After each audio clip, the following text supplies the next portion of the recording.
Chelsea fans hate their club. They were ranked as the least excited fan base to start the new season. But who can blame them though? They have been stuck with owners that don't care about their club. They don't care about the culture or the players that truly love Chelsea. And worst of all, they will be banned in the next 12 months. And I know the reason why.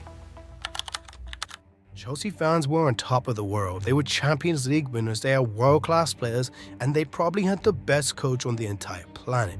Tuchel had the fans finally dreaming again. They were so good. Maybe the only team that could compete head-to-head with Pep City. It was something about this squad. I just can't quite put my finger on it. But the whole world were in love with them. Perhaps it was the youthfulness of Mason Mount or the engine of the evergreen N'Golo Kante. At that time, they were considered the best team in the world. I don't think you can truly comprehend how perfect this team was. But there was something brewing in the background. This would change the history of football forever.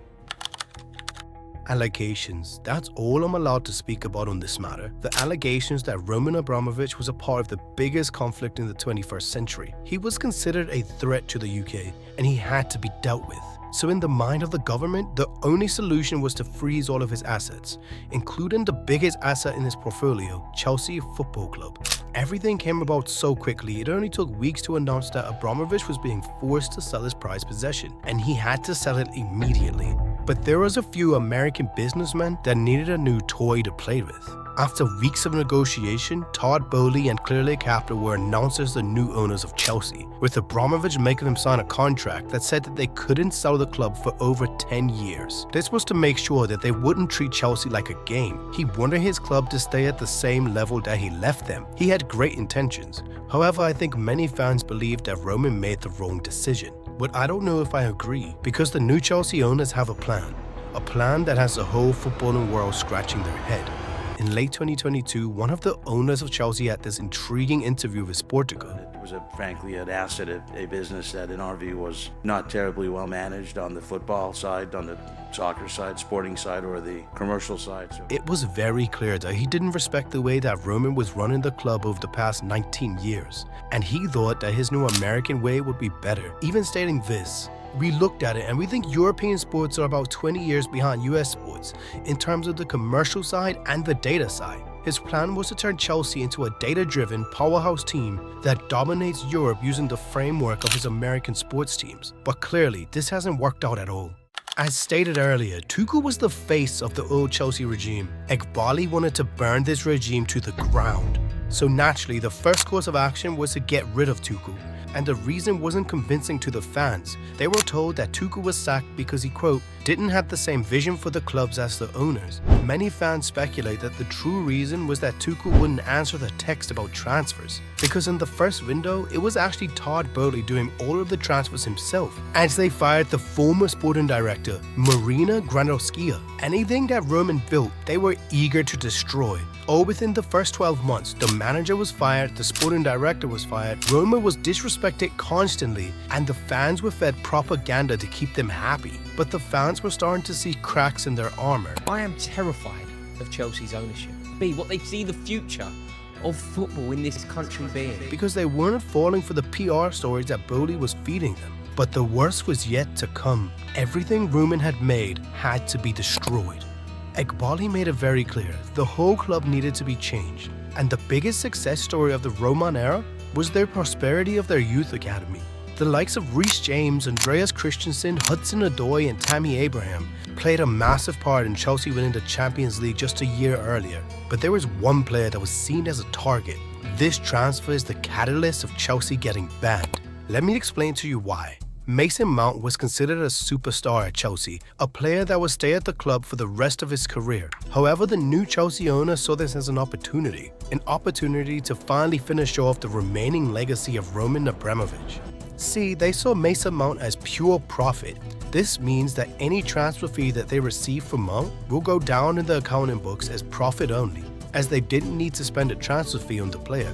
This was very good financially for Chelsea, because if they signed a foreign player, then they could spread out the transfer fee over the course of the contract. Hence the long 9-year contracts on show recently.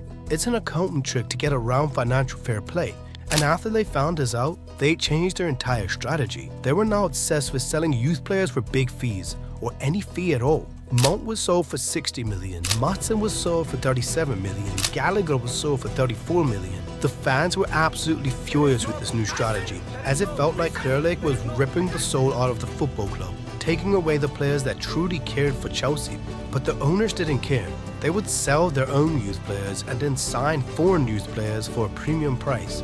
And in their eyes, this fan was going perfectly. That's until the world realized one thing. For this strategy to work, Chelsea will have to constantly sell players for profit in each and every window. If not their own youth player, they will have to flip one of the foreign players for profit. But there is one massive issue. Chelsea are running out of players.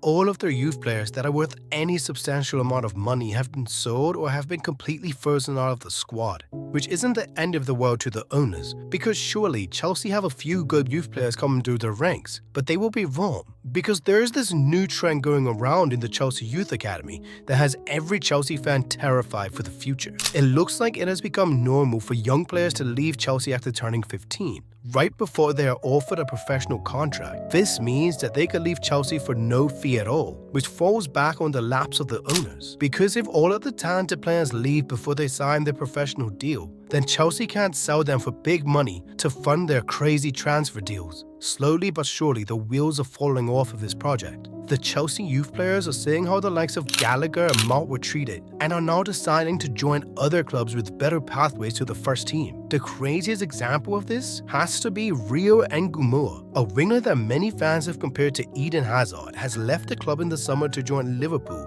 for nothing. In the eyes of the ownership, Ngumoa would have been the perfect player to sell in 5 years' time to fund a shiny new toy, but the youth players are waking up to their shady dealings. Chelsea have been scrambling all summer to sell as many players as they can to abide with FFP rules, even creating something the media has trademarked as the Bomb Squad, a group of players that have been banished away from the training ground in hopes of forcing them to leave the club. Most of these players were not banished because of their ability, but they were forced to leave because of their wages, because Chelsea know that UEFA are closely looking at them. They need to lower the wage bill and need to do it as quickly as possible, so the likes of Raheem Sterling and Ben Chilwell have been treated like dirt just to try and hit these regulations. But I don't think the story is over.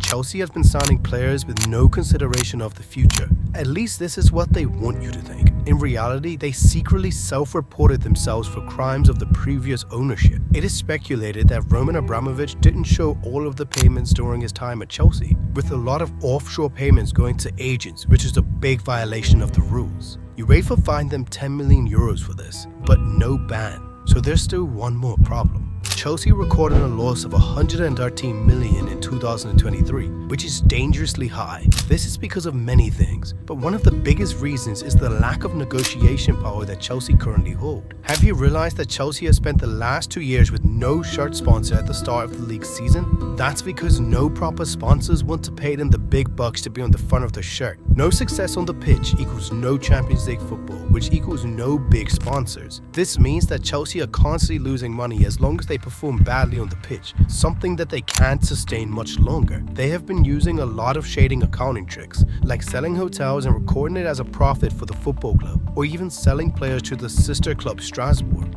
The new FFP rules requires a team to only spend 70% of their revenue on their squad costs. Chelsea overspent their budget by £100 million in 2023. The Premier League was still under the old FFP rules at the time, which means they were safe by the skin of their teeth. But next year will be the year of judgment. If they don't get Champions League football, they simply won't generate the required revenue to reach the requirements, which leaves them open to a host of punishments. I believe in 12 months, Chelsea will be banned from football.